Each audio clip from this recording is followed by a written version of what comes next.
Members, a quorum is present. We ask our guests and visitors in the chamber and in the gallery to please stand for the prayer.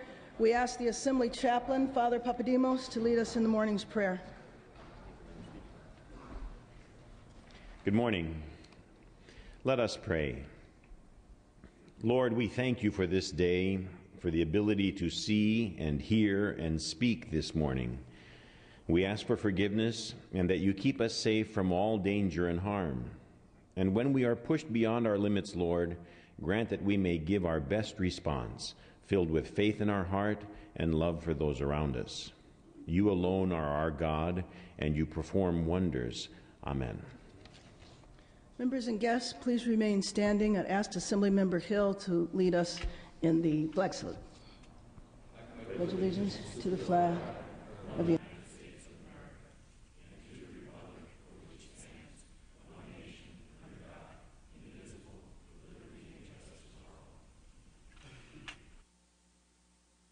Reading of the previous day's journal.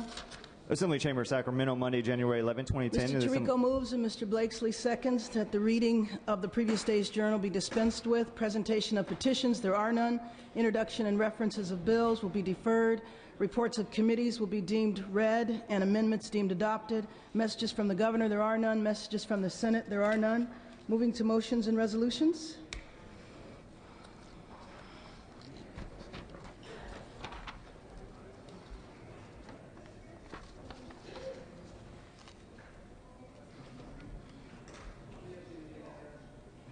Mr. Tirico. Thank you, Madam Speaker. Request unanimous consent to allow the following members to adjourn in memory of individuals today: Ms. Brownlee, Mr. Gilmore, Mr. DeVore, Ms. Harkey, Mr. Huffman, Mr. Knight, Ms. Lowenthal, Mr. Nielsen, Mr. Silva, and myself. Without objection. Madam Speaker, I request unanimous consent to re-refer ACR 31 by Mr. Ruskin from the Appropriations Committee to the Rules Committee pursuant to Assembly Rule 96. Without objection. Madam Speaker, I request unanimous consent to re-refer AB 1112 by Mr. Blakesley from the Environmental Safety and Toxic Materials Committee to the Rules Committee pursuant to Assembly Rule 96. Without objection. Madam Speaker, I request unanimous consent to re-refer AB 1590 by Mr. Solorio from the Budget Committee to the Appropriations Committee. Without objection. Madam Speaker, I request unanimous consent to waive the file notice requirements to allow the Transportation Committee to meet and to hear AB 1155 by Ms. Strickland on Thursday, January 14th, immediately upon adjournment of session in room 437, pending re-referral from the Public Safety Committee. Without objection. Madam Speaker, I request unanimous consent to allow Mr. Blumenfield to print a letter in the Journal relative to AB 1196. Without objection. Madam Speaker, on behalf of the authors, please strike file items 23 through 199 from the file. Without These objection. all relate to the governor's veto messages. And finally, Madam Speaker, at the request of the authors, please send the following bills excuse me, to the inactive file. File item 205, ACA 9 by Mr. Huffman, and file item 211, SB 691 by Senator Yee. Without objection.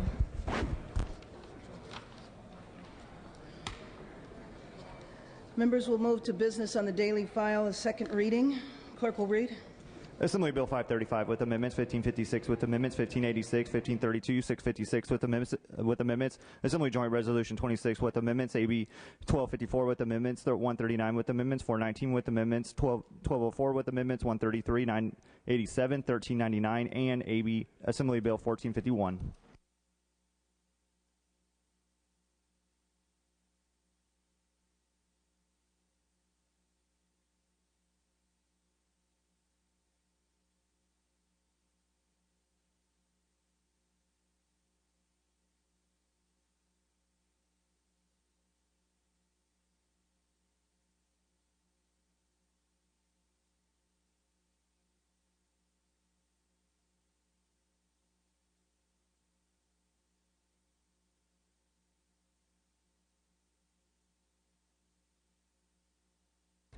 Members, we're going to pass and retain on Assembly third reading and Senate third reading, and we will move to motions adjourn in memory.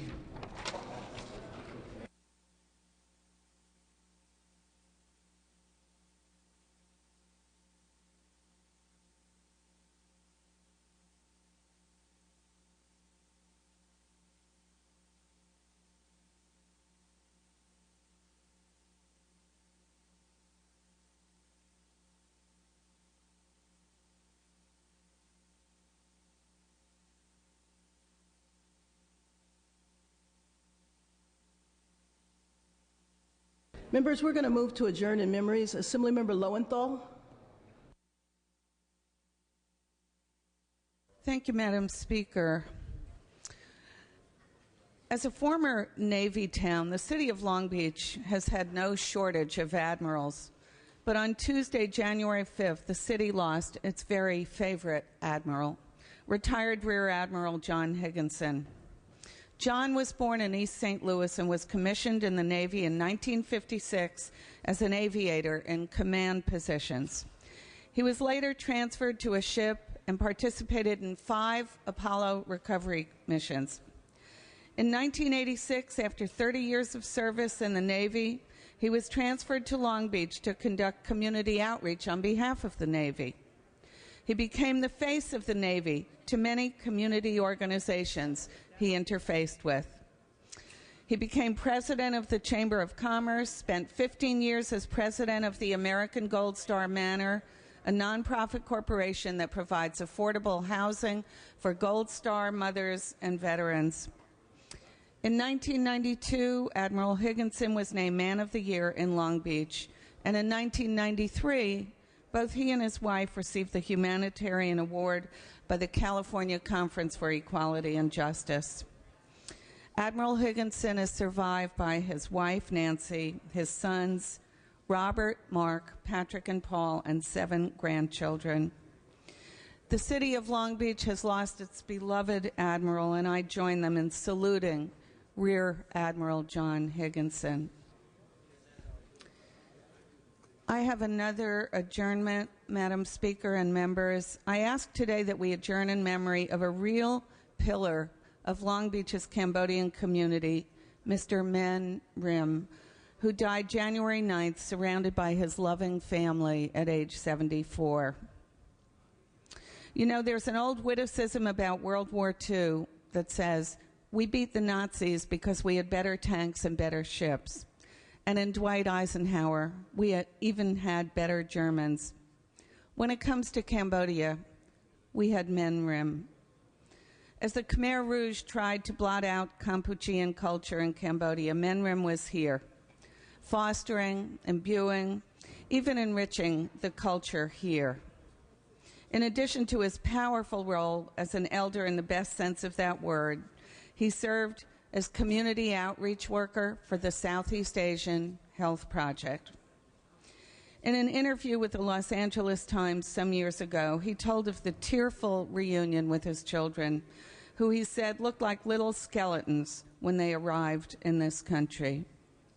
He told, too, of his amazement of the roles of women in this country, so very different than in his native Cambodia. I quote him now. When my daughters were little girls, I never imagined that they would grow up to be educated and run businesses. I thought that was for my sons.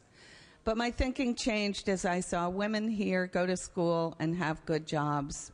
All my daughters are independent in the American way. The old traditions were okay 100 years ago, but not now. And this is true not just for the United States or for Cambodia, but for the whole world.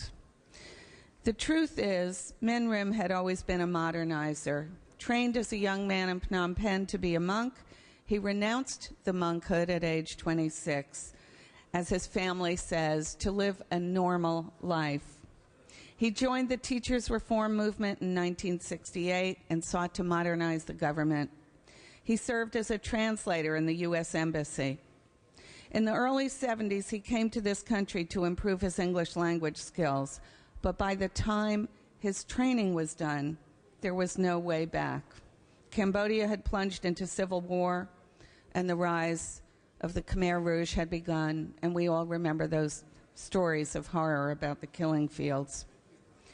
He wouldn't reunite with his own family until 1981, and they suffered in the refugee camps.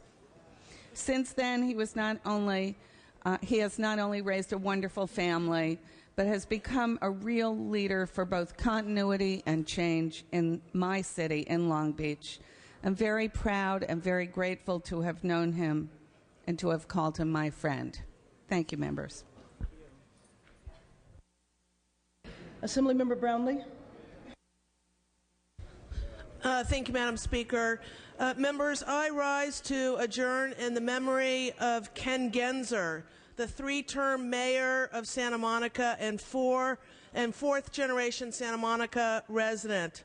On Saturday, January the 9th, Ken Genzer passed away after a long illness.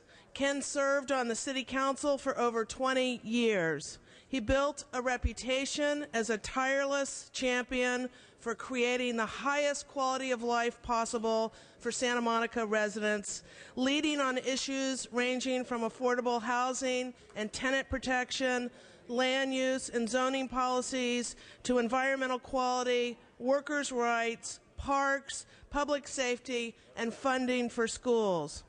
He began his public service when HUD planned to make alterations to the historic Sea Castle residence on the Santa Monica beach, which led to Ken's activism on housing issues in Santa Monica. He served on the Planning Commission, helped found the Community Corporation of Santa Monica, and was a director of the historic Santa Monica Pier Restoration Corporation. His fierce opposition to massive commercial development is what led him to his first and successful city council race in 1988. Ken was highly respected for all who knew him, for his great intellect, his passion for progressive social policy, and his kind and caring nature. Please join me in extending our deepest condolences to Ken's families and friends, and I adjourn in his memory. Assemblymember Knight.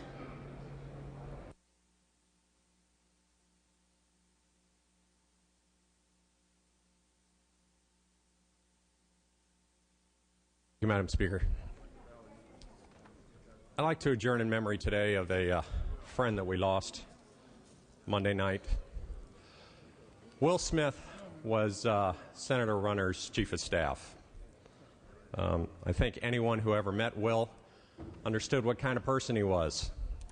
He was a compassionate person. He had a great humility for what was good in his fellow man. Will Smith was one of those people that you just wanted to know because he made you better.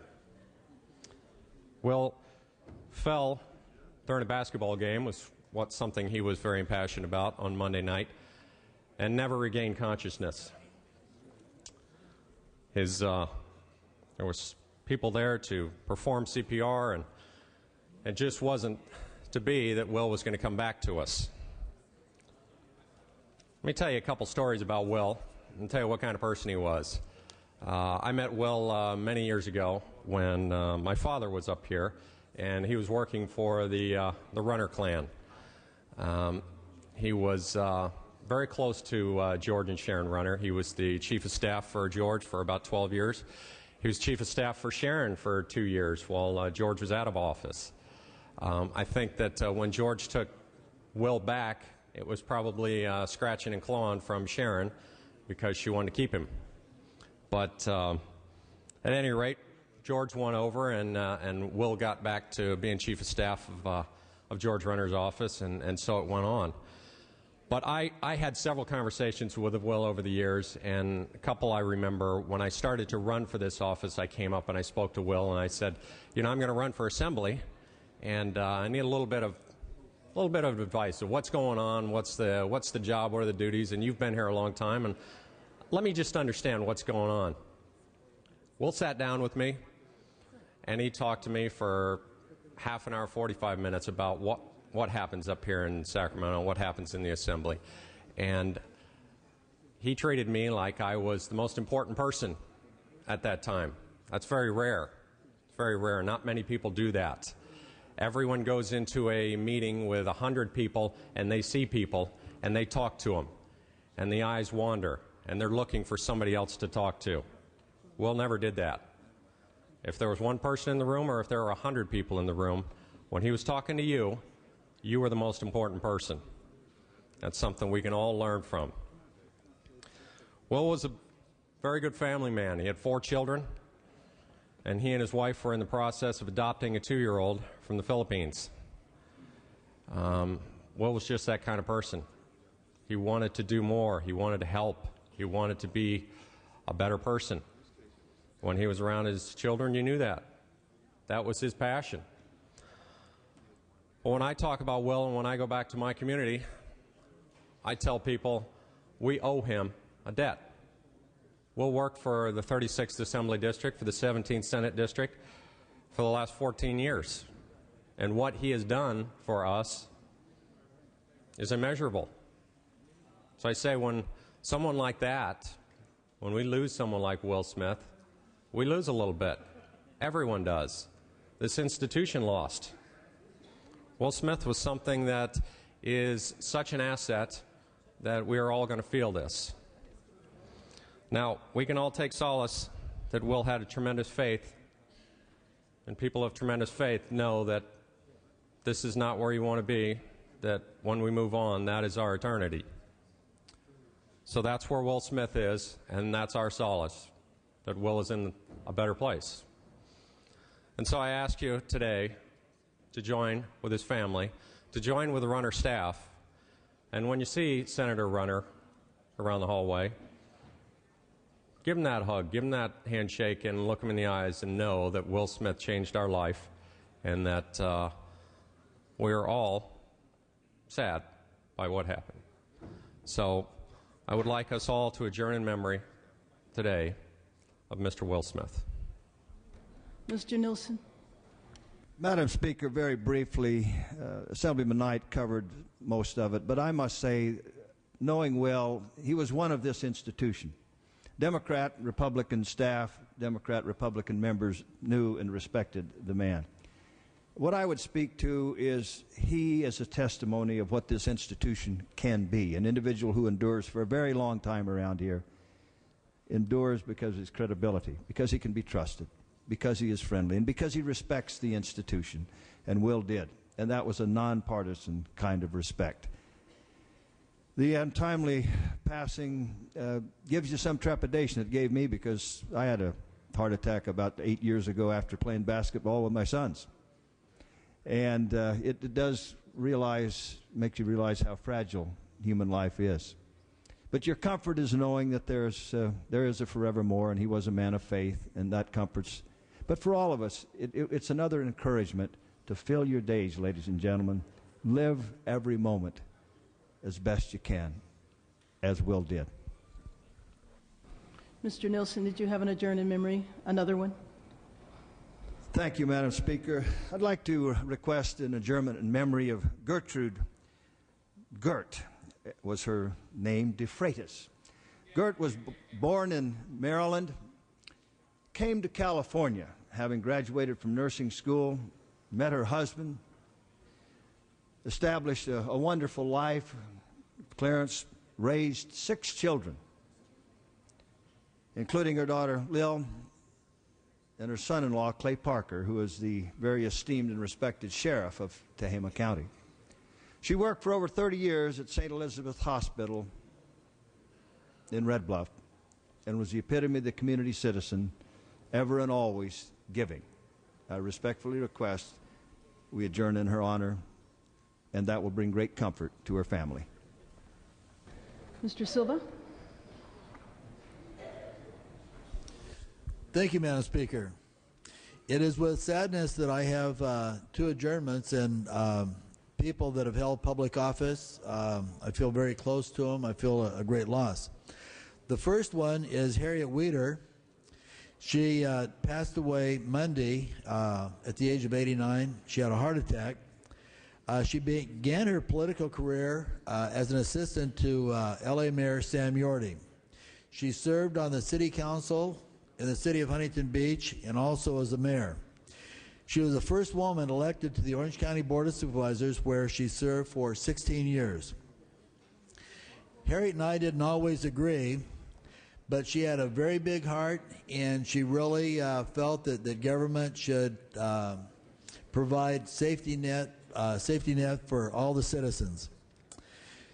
I always got a kick out of her. She always had some project that she was working on, and I remember one meeting that we had. At the end of the meeting, she pulled out a box of cereal, and she said, "I want you to try this." It was her daughter's invention, and it turned out to be a very good invention. It's Kashi. So Harriet will be missed, not only in Orange County but throughout California. The second adjournment is in memory of Wes Bannister. To say that Wes Bannister was a very dear friend would be an understatement. Wes passed away from spine cancer December 10th at the age of 73. He was a 40-year veteran in the insurance industry, and in 1990 he ran for insurance commissioner, and I traveled the state with him during that election. And I remember a debate that he had with Mr. Garamendi at CBS, and Mr. Garamendi had a big, thick book, 3-ring binder, that he was going to use to help him through the debate, and Wes Bannister didn't have anything. So the producer of the show wanted Wes to carry some papers up there so it looked like he needed a little reinforcement, but he actually knew the situation cold.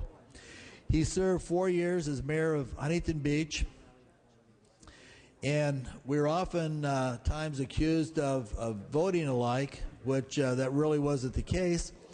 But he had an issue that he really wanted passed. I was opposed to it, so every day for about 2 weeks we were in each other's offices lobbying. The night that we voted, he voted on my position and I voted on his position, and it canceled it out. Wes is a very special person. As a county supervisor, he always swore me in. He's a past chairman of the Metropolitan Water District, at which time I swore him in. And if it wasn't for Wes Bannister, Jim Silva would not be in public office. I'd like to adjourn in his memory. Mr. Huffman? Mr. Gilmore?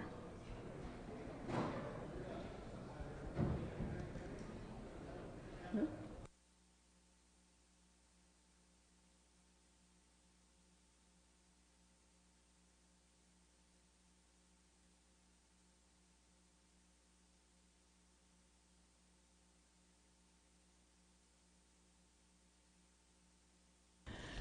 Members, we have a guest at the rear of the chamber, Roger Hernandez, who represents the City Council from West Covina. We can join in welcoming him to the chambers.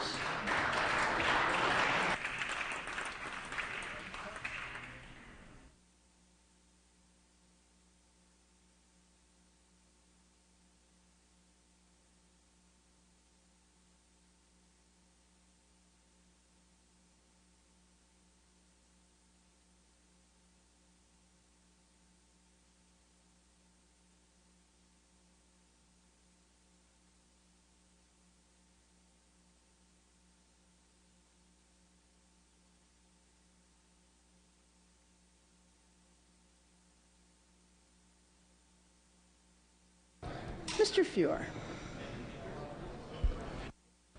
Mr. Fuhr? Thank you, Madam Speaker. If I could just make the announcement that upon adjournment, the Judiciary Committee will meet immediately in the Rules Committee. Thank you, Madam Speaker. Thank you. Members, we can now move to the consent calendar. Oh. Members, this concludes our business on the daily file. All other items remaining will be passed and retained. All motions shall be continued. Want to announce the session schedule. Friday, January 15th, check-in. The desk will open at 6:30 a.m. Monday, January 18th, the holiday for Martin Luther King. Tuesday, January 19th, floor session at 12 noon.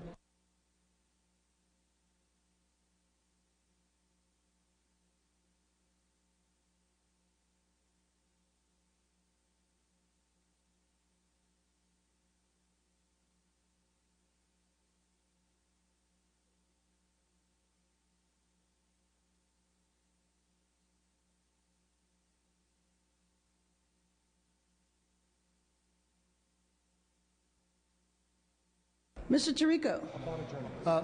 Madam Speaker, just a reminder, the Transportation Committee will meet immediately in room 437. Immediately, Transportation Committee in room 437.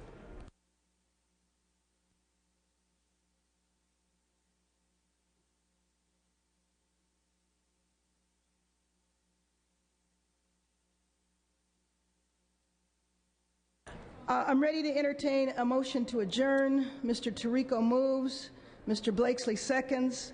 We are adjourned, and upon adjournment, members, there will be a Republican caucus in the members' lounge and then the Transportation Committee.